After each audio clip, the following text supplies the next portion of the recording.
안녕하십니까. 예. 참 사랑 믿는 교회 예배가 은혜가 많이 되는 것 같아요. 예.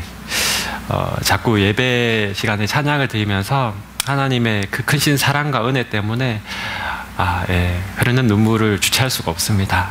예. 이 시간 여러분 모두도 하나님을 바라보시고 하나님의 사랑과 은혜에 푹 빠져서 정말 아까 김세계 전도사님 특송하신 것처럼 하나님의 사람으로 살아가셨으면 참 좋겠습니다. 네. 안녕하세요. 저는 그 주사랑교회를 섬기고 있는 박일섭 형제입니다.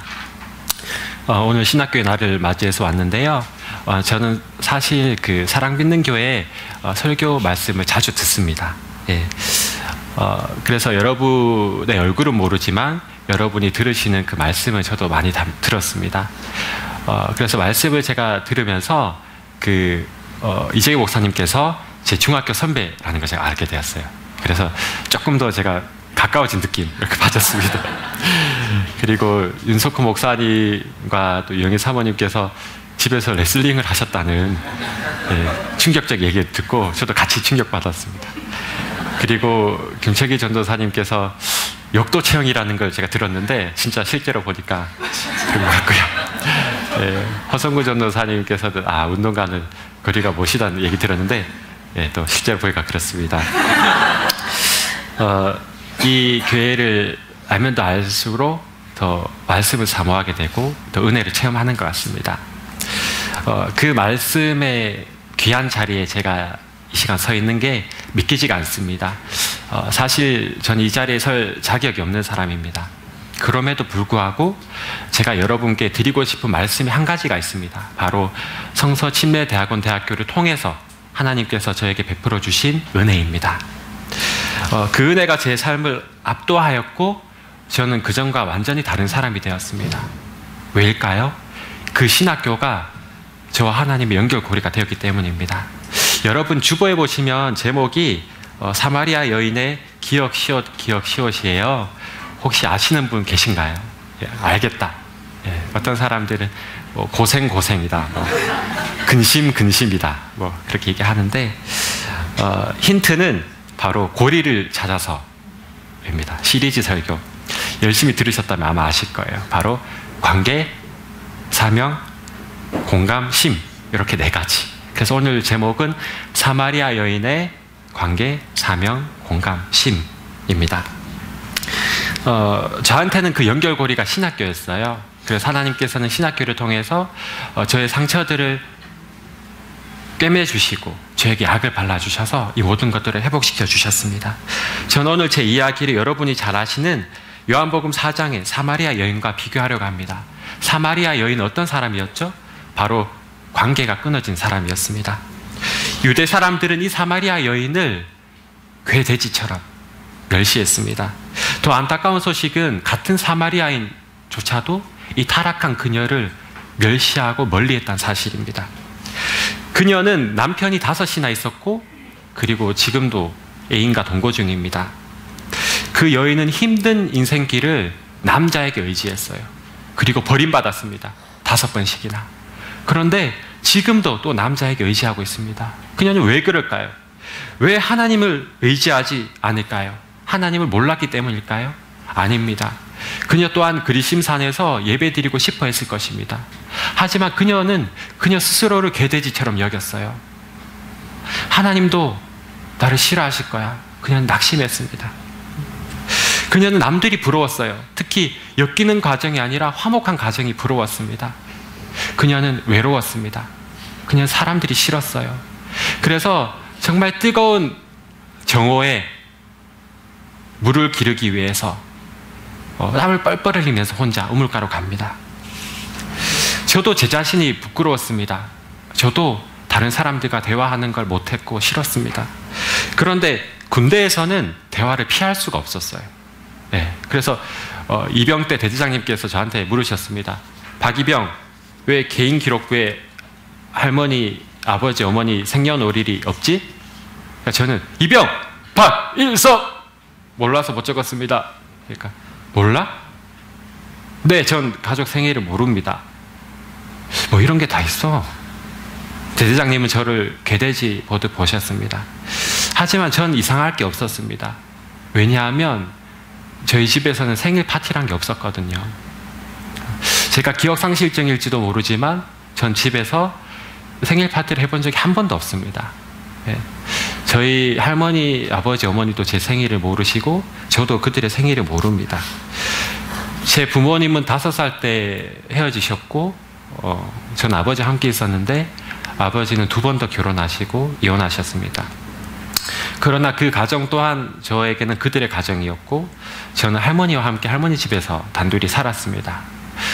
저는 할머니 등에 업혀서 교회를 다녔어요. 그래서 주일학교, 중등부, 고등부 다 다녔는데 저는 공동체에 소속되지를 못했습니다.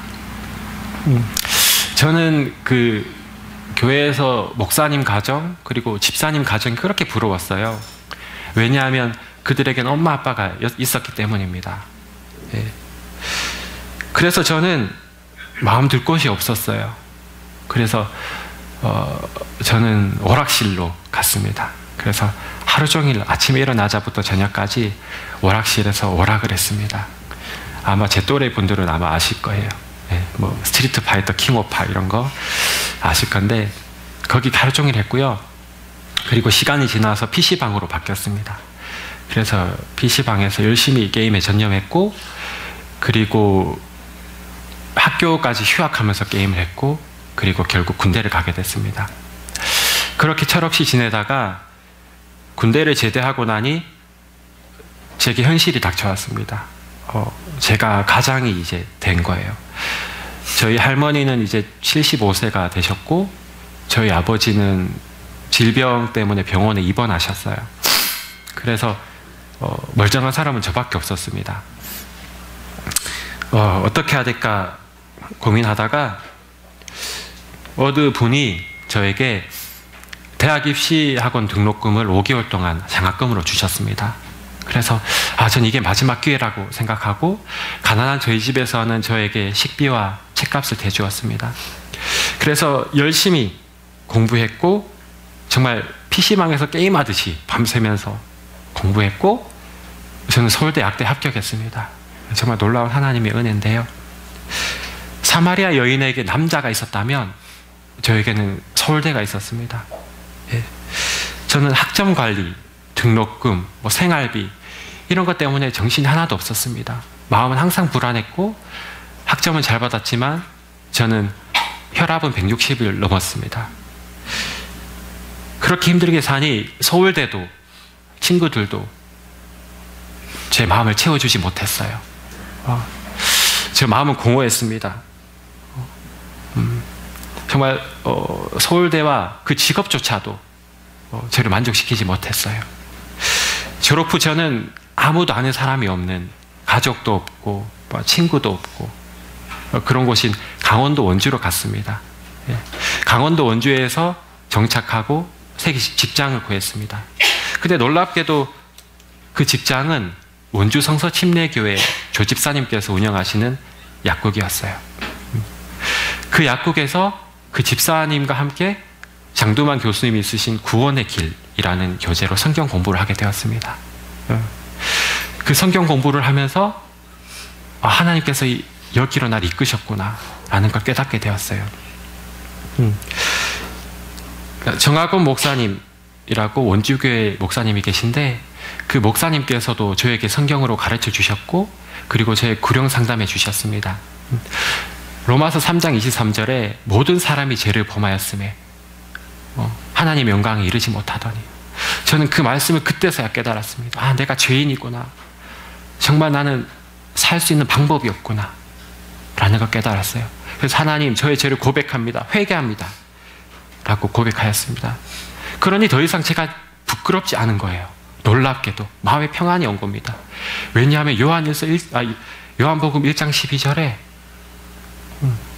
영접하는 자, 곧 그 이름을 믿는 자들에게 하나님의 자녀가 되는 권세를 주셨으니.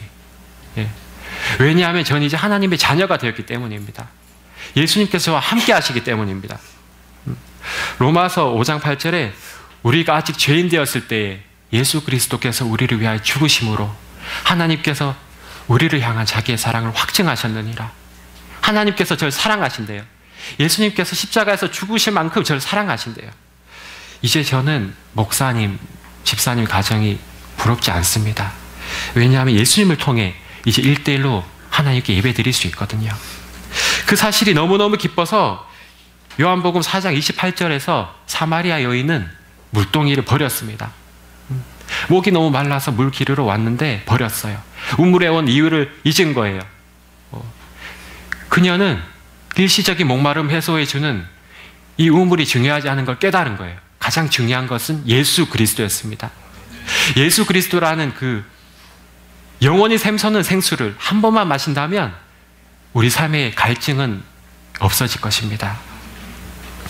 이제 예수님을 만난 그녀는 예수님을 자랑하고 싶었어요. 예수님을 전하고 싶었어요. 저도 예수님을 만난 후 뭔가 예수님을 위해서 하고 싶었습니다. 단순히 약사로 돈을 버는 것은 저에게 있어 그림자 사명임을 깨달았습니다. 주일학교 보조교사를 하면서 약국에서 일을 하고 교회에서 섬기면서 하나님께서 저에게 사명을 하나 주셨어요. 하나님의 약사가 되라고 사명을 주셨습니다. 그때서야 제 직업에 프라이드가 생기기 시작했습니다. 아, 정말 의사보다 약사가 낫구나. 의사가 모르는 거 난 깨달았어 라고 생각이 들었어요. 왜냐하면 하나님께서는 성경 말씀으로 우리에게 처방전을 써주셨어요. 우리 삶의 모든 문제와 질병이 이 말씀 하나로 회복됩니다. 그런데 저는 약사로서 이제 하나님께서 저에게 써주신 그 처방전을 성경 말씀을 바르게 해석해서 병든 사람들에게, 문제 있는 사람들에게, 죽어가는 영혼들에게 그 생명의 약을 조제해서 주는 약사가 되고 싶었어요. 정말 그러고 싶었습니다. 하나님과의 관계가 회복되자 제 사명도 회복된 거예요. 한 걸음 더 나아가 조 집사님께서 저에게 신학교 MDB 과정에 진학하라고 추천하셨습니다. 저는 깜짝 놀랐어요. 왜냐하면 구원받은 지 5개월밖에 안 됐는데 갑자기 웬 신학교? 깜짝 놀랐어요. 그 학교는 날 받아줄까? 깜짝 놀랐습니다. 하나님께서 조 집사님을 통해 저에게 일서봐, 약국 그만두고 신학교 가 라고 말씀하셨어요. 저는 순종했습니다. 알겠습니다. 가겠습니다. 근데 마음이 정말 힘들었어요. 그때 묵상했던 말씀이 욥기 말씀입니다. 너무 마음이 힘들었어요. 너무 힘들다. 난 이제 뭘 먹고 살지? 결혼은 어떻게 하지? 우리 부모님은 누가 모시지? 엄청 마음이 힘들었습니다. 그래도 순종했습니다. 그때 하나님께서 제가 힘들어하며 기도할 때 이런 말씀을 주셨어요. 마태복음 6장 33절에 그런즉 너희는 먼저 그의 나라와 그의 의를 구하라. 그리하면 이 모든 것을 너희에게 더하시리라. 아멘. 순종하겠습니다. 가겠습니다. 그래서 저는 6년 전에 MDB 목회학석사 과정에 입학했습니다. 다행히 MDB 기간 동안 하나님의 은혜로 약국에서 이틀 동안 일할 수 있었고 전액 장학금까지 입학할 때 받았습니다. 신학교에 가니 허성구 전도사님 같은 선배님들, 좋은 동기들이 저를 반겨줬어요. 제 이야기를 들어주고 위로해 주었습니다. 그들은 제게 광야 속 천사 같은 존재들이었어요. 그들은 하나님께서 베풀어 주신 은혜를 서로 간증했고, 그리고 하나님께서 주신 사명을 서로 이야기했으며 새벽마다 서로를 위해서 중보하고 기도했습니다. 항상 영혼을 섬기시는 좋은 말씀으로 가르치시는 교수님들, 그리고 선배님들, 그리고 동기들, 이들이 저를 위로해주고 공감해 주었어요. 이들을 통해서 저는 하나님의 마음을 공감하게 되었습니다. 제 공감이 회복된 거예요. 하나님께서는 우리 가족 또한, 우리 엄마 아빠 또한 사랑하시는구나 라는 걸 저는 그때 깨달았어요. 그래서 제가 그들을 피해서 원주로 도망갔지만 이제는 내가 그들을 위해서 내려가야 되겠다. 그래서 주말마다 대구에 있는 병원으로 가서 아버지에게 성경 말씀을 전했습니다. 예수님을 전했어요. 그리고 어머니를 원주로 모셔서 같이 원주 교회에 다녔고 같이 예배 드렸습니다. 어머니는 볼펜으로 성경 66권을 한번 다 쓰셨습니다. 예. 정말 저는 하나님께서 내 가족을 돌보시는구나 감동했습니다. 눈물이 났습니다. 하나님께 제 약함을 다 맡겨드린 후에 제 삶 속에 쉼이 회복되었습니다. 사마리아 여인도 인생에 쉼표가 생겼어요. 성령으로 충전한 그녀는 이제 활기가 넘칩니다. 사람을 피하기 위해 뜨거운 대낮에 혼자 우물가로 간 그녀는 이제는 사람들을 만나기 위해 마을로 갑니다. 저는 이 말씀이 사실 신학교 오기 전엔 이해가 안 됐어요. 어떻게 내성적인 그녀가 이제 사람들을 찾아가는 외향적인 성격으로 바뀌어서 열심히 설명하고 있을까? 이해가 안 됐어요. 왜 저러지? 저는 근데 신학교 온 후에 이해가 되었어요. 무릎을 탁 쳤습니다. 아, 그렇구나. 하나님이 어떤 분이신지, 예수님이 어떻게 우리를 구원하셨는지, 성령 받은 그리스도인들을 어떻게 살아왔고 어떻게 살아가야 하는지, 정말 구원의 길은 무엇인지 그 성경 말씀을 하나하나 배우고 이 위대한 복음과 사역을 공부하면 할수록 사람들에게 말씀을 전하고 싶었어요. 왜냐하면 하나님께서는 그들도 사랑하시거든요. 이처럼 하나님과의 관계가 회복되니 자연스럽게 사람과의 관계도 회복되어 갔습니다. 사마리아 여인은 마을에 가서 복음을 전했어요. 전 약국에 복음을 전했습니다. 사람들이 교회로 전도했고 퇴근한 후에 1대1로 만나 성경을 나누었습니다. 최대한 그들을 이해하고 섬기려고 노력했습니다. 그러다 장인 어르신이 아프셔서 지난달에 일산으로 이사했습니다. 그리고 새 직장을 구했어요. 근데 지금 약국장님은 불신자예요. 대부분 불신자예요. 그래서 저는 그들에게 예수님의 영광을 높여야 되겠다고 작정했습니다. 그래서 기도했습니다. 하나님 어떻게 해야 될까요? 하나님께서는 휴대폰을 사용하지 마라 라고 하셨어요. 그래서 저는 휴대폰을 사용하지 않고 남들보다 일찍 출근해서 약국 문을 열고 약국 업무를 준비하고 그리고 휴대폰을 사용하는 시간 대신에 그들의 필요를 살피고 더 열심히 일해서 그들을 도우려고 애씁니다. 그러니까 그들이 예수님을 높이는 거예요. 아, 정말 믿는 사람은 다르구나. 이 사람은 왜 이럴까? 아, 믿어서 그렇지 라고 저한테 얘기까지 해주었습니다. 정말 하나님의 그 크신 은혜입니다. 제가 이렇게 하는 그 이유는 오직 하나님께서 주신 사명을 완수하고 하나님의 영광을 높이기 위해서입니다. 또한 저는 가족들에게도 먼저 다가갔습니다. 먼저 아버지의 빚을 갚고 아버지 질병 회복을 위해 기도했습니다. 그러자 마산 사랑샘 교회 강성기 목사님께서 우리 아버지를 도와주셨습니다. 정말 감사했습니다. 그 후 저는 하나님께 또 기도했습니다. 그래서 하나님께서 건강한 가정을 세우라는 사명을 주셨어요. 그래서 하나님께 배우자 기도를 하기 시작했습니다. 하나님 아버지, 저한테 신학교가 너무 좋습니다. 그래서 제 배우자를 신학교 MDB 과정을 졸업했거나 아니면 재학 중인 자매로 한 명 골라주십시오 라고 기도했습니다. 안 그러면 제가 결혼 안 하겠습니다 라고 기도하기 시작했습니다. 그리고 제 눈에 좀 예뻤으면 좋겠습니다 이렇게 그때 하나 멘트를 달았습니다. 그렇게 기도를 하던데 주위의 사람들은, 약국 사람들은 이제 결혼 못한다, 그 신학교는 작고 여자도 없는데 어떻게 결혼하냐 그렇게 걱정해 주었어요. 안 믿는 사람들이. 그래서 나는 결혼할 수 있다 끝까지 믿음으로 기도했습니다. 그러자 방학 때 제 아내가 MA 과정에서 MDB 과정으로 과정을 바꾼 거예요. 그래서 저는 이게 기도응답이다 확신했습니다. 그래서 그 당시 제 아내랑 저랑 별로 안 친했어요. 안 친한데 제 아내한테 가서 당신은 제 이상형입니다 그러면서 같이 배우자 기도를 한번 해봅시다 하니까 제 아내 처음에 놀랐지만 나중에 좋아하는 것 같았습니다. 그래서 MDB 2학년인 5년 전에 결혼에 골이 냈어요. 하나님께서 짝지어 주신 겁니다. 결혼을 통해 제게 처가라는 새로운 가족이 생겼습니다.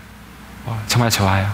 그리고 제 동서 형님께서 예전에 여기서 사역하셨던 김성진 전도사님입니다.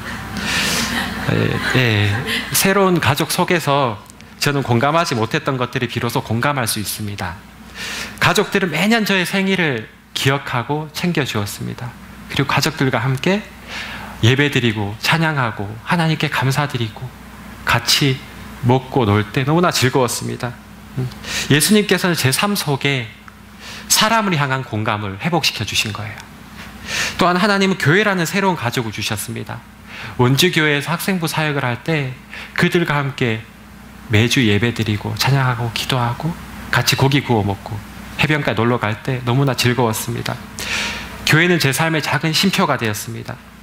하나님께서는 사회에서 죄짓고 약해져 있는 저에게 교회에서 쉬게 하셨고 새 힘을 주셨습니다. 그리고 정말 아쉽지만 지난달에 헤어져야만 했습니다. 이사 때문에 헤어질 때 그들은 저의 손을 붙잡고 뜨겁게 기도해줬고 선물을 주고 롤링페이퍼도 써주었습니다. 너무나 감사했습니다. 또한 지금 일산 주사랑교회에서도 모든 성도들이 저를 환영해 주었고 그리고 이미 그들과 함께 예배드리고 즐겁게 찬양하고 기도하고 같이 먹고 같이 웃습니다.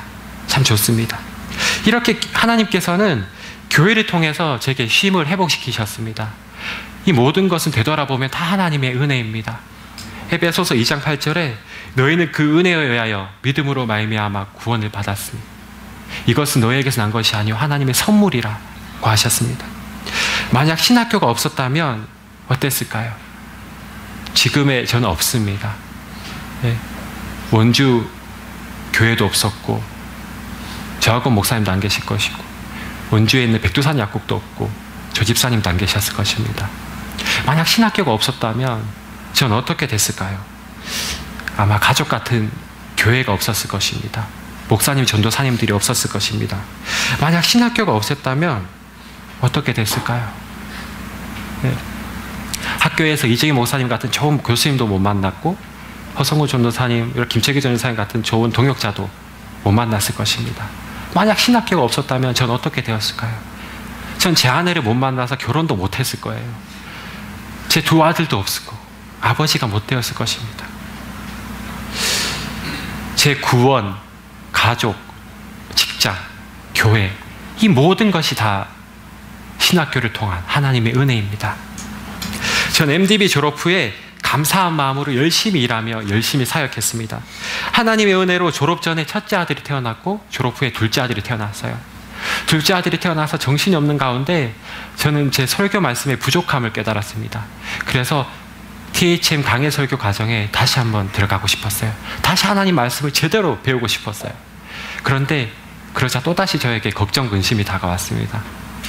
아, 내가 월요일날 쉴 수 있을까? 약국에 월요일날 매주 쉰다고 말할 수 있을까?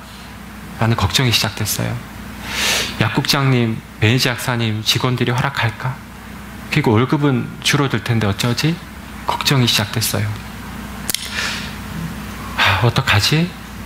그리고 공부와 일과 가정과 사역을 다 감당할 수 있을까? 그때 하나님께서 저에게 한 말씀을 주셨습니다. 예전에 주신 말씀, 마태복음 6장 33절 말씀. 그런즉 너희는 먼저 그의 나라와 그의 의를 구하라. 그리하면 이 모든 것을 너희에게 더하시리라. 아멘. 순종하겠습니다. 그래서 저는 한 걸음 더 나아갔습니다. 하나님께서 저에게 한 걸음 더 내딛기를 원하시는 것 같았어요. 그래서 제가 말씀드렸어요.